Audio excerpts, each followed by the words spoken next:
arrivée ici en fait dans le cadre d'un accompagnement à l'emploi dirigé par le Centre des droits des femmes. Juste peut-être 2-3 petites choses, c'est que le CIDFF a démarré en 72 à Roubaix, sous l'impulsion à l'époque de Madame Motte, qui était femme d'entrepreneur. Ça a été suivi après par de nombreux CIDFF en France, voilà, pour arriver à 117 aujourd'hui. Donc le CIDFF, c'est plusieurs actions, c'est la partie juridique, donc vous pouvez consulter quelqu'un, un juriste, dès que vous en avez besoin. C'est la partie accompagnement social pour les femmes allocataires du RSA également.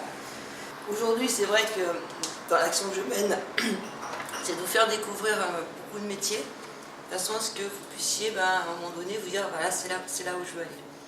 Et il y a des choses qui vous intéressent, des choses où vous aviez peut-être une idée d'un métier et en fait, c'est pas du tout ce que vous attendiez ou inversement. On a été invités aujourd'hui pour découvrir comment créer une entreprise.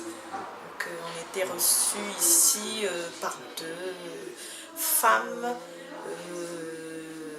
patrons d'entreprise, on va dire. Donc on a eu toutes les informations. Donc, bonjour, je suis Charlotte Debern. J'ai créé chez Charlotte en juillet 2006. J'ai été 20 ans styliste dans le textile d'ameublement pour des usines de tissage à Paris et dans le nord de la France. Et cette profession étant en difficulté, j'ai réfléchi sur une reconversion tardive, je dirais.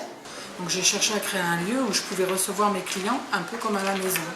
Donc je propose un produit assez simple mais avec des ingrédients de qualité. Donc je suis avant tout un bar à tartines, je travaille avec pain poilane et j'ai une carte de tartine qui change toutes les 6 semaines. Et j'ai étoffé cette offre avec un plat du jour, une quiche du jour, des soupes maison qui tournent donc très régulièrement. Donc bonjour, Sophie, je propose des animations autour du faire soi-même, donc notamment des produits cosmétiques, des produits ménagers. Je travaille depuis une douzaine d'années dans le même poste. J'aime bien mon travail, mais j'avoue que j'avais un peu fait le tour. Le fait d'avoir un 3e enfant, ça m'a fait un peu un déclic où j'ai eu envie un peu de changer. Donc je vous propose de mettre avec l'entonnoir. Moi je fais des animations pour apprendre aux gens à faire soi-même ses produits ménagers, ses produits cosmétiques. Donc je fais des animations sous forme d'ateliers, sous forme de conférences, de démonstrations et de formations. Donc le principe c'est que les gens viennent, ça peut être dans des centres sociaux, dans des entreprises, dans des collectivités. Je ramène tout le matériel et puis les gens viennent apprendre à fabriquer eux-mêmes leurs propres produits. Donc j'ai fait une formation sur la cosmétique naturelle et depuis 2009 j'ai suivi une dizaine de formations sur la cosmétique, sur les huiles essentielles, etc. Et comme j'aimais bien ce que je faisais, j'ai eu envie de transmettre cet acquis. Donc j'ai créé un blog qui m'a permis de faire connaître un peu cette démarche-là. Et ce blog aujourd'hui il tourne bien, il est assez connu, il a sa petite notoriété.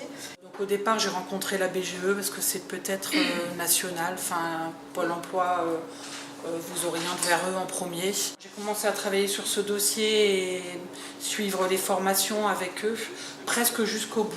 Et j'ai rencontré Initiative sur la fin de la création de mon projet où j'ai participé à des ateliers collectifs et que j'ai rencontré Ahmed Baris qui est donc mon conseiller. Donc c'était un côté plus chaleureux qui me convenait mieux. J'ai eu des aides financières, j'ai dû monter un dossier béton que j'ai derrière. Donc ça m'a pris, je dirais, 1 an avec une année supplémentaire pour trouver le local. J'ai fait une formation à l'émergence de projets et pendant une semaine, on était une dizaine de personnes et on a travaillé sur nos idées. Et je dirais que ça m'a permis de me donner un bon coup de boost et c'est suite à cette formation que j'ai créé le blog. J'ai créé un réseau par les organismes qui m'ont suivi, aussi par les réseaux sociaux et surtout aussi par le marrainage avec Initiative Plurielle qui m'apporte beaucoup avec son professionnalisme et son propre réseau. Je me sens moins seule devant les questions auxquelles je ne sais pas répondre, effectivement. Après, moi j'ai une petite particularité, c'est le fait d'avoir créé un blog. Ça a mis une espèce de porte ouverte sur mon activité, ça fait un petit phare sur l'activité. Ce qui fait que j'ai eu un énorme réseau via Facebook et via le blog. Donc plein de gens finalement que je connais pas, mais avec qui on échange, d'autres filles qui font la même chose que moi. Par Facebook, on se contacte et puis on se donne des bons plans, on s'entraide.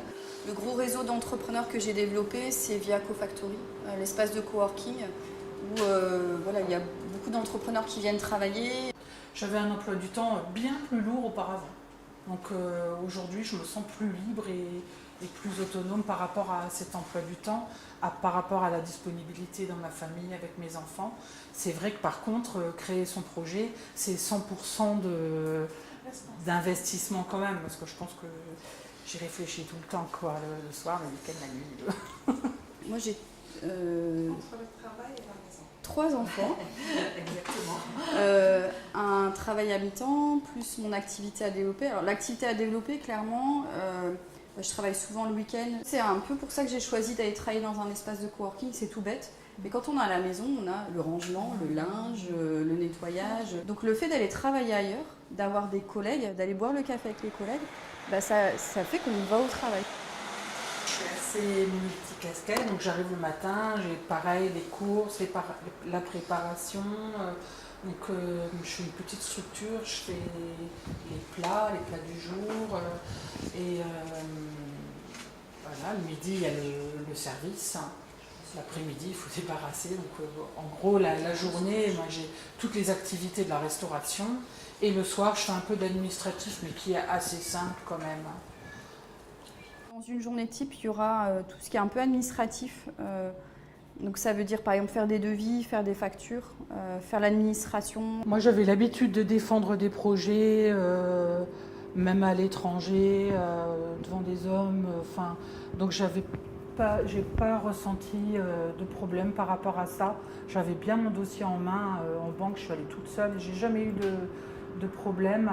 J'avais besoin de gagner confiance en moi, en mes idées, avant de pouvoir les exposer dans mon entourage proche ou dans mon boulot de salarié, parce que finalement ça n'a rien à voir avec mon boulot de salarié. Chacun a sa chance à partir du moment où on s'en donne les moyens. C'est d'être bien entouré, d'avoir les bonnes idées. Et il se peut que ce ne soit pas maintenant, que ça sera plus tard, pour x, y raison. Est-ce qu'une femme, on va dire à peu près, je vais prendre moi comme exemple, une femme toute seule, sans mari, d'origine étrangère, est-ce que c'est une qualité ou un frein Voilà, je ne peux pas donner une réponse aussi blanc ou noir. Il y a peut-être une opportunité, une spécificité dans votre projet qui fera qu'elle sera très demandée. Il existe des structures qui accompagnent financièrement sous forme de microcrédit. Donc le principe de microcrédit, c'est de donner la chance à des gens qui ont des projets, qui ont des idées, qui ont du potentiel à titre personnel, de développer leur activité et de rembourser selon leur capacité financière. Quand on crée, c'est important d'avoir une vraie source de motivation. C'est-à-dire que la création, c'est pas linéaire. Je pense que quand on est entrepreneur, il y a des ouhouhou et des wohoho. Donc au niveau moral, c'est vraiment important d'avoir une source de motivation profonde. Parce que c'est vrai que les activités peuvent être en dents de scie, peuvent être plus difficiles qu'on le pense. Et j'aurais tendance à conseiller, si vous pouvez, assurer un arrière en cas de réussite plus lente. Dans votre entourage, il y aurait des gens soit jaloux, des gens qui vont dénigrer ce que vous allez faire. Donc ceux-là, on les met de côté. Et puis on avance avec des gens qui font du bien et qui nous donnent des ailes. Voilà. Enfin, vraiment de s'entourer de ces gens-là et ces gens qui vont nous booster et nous faire avancer. Et finalement, à travers un parcours de création d'entreprise, même si ça n'aboutit pas, il se passe plein de choses qui peuvent après servir ailleurs pour un emploi ou pour peut-être demain redévelopper un nouveau projet.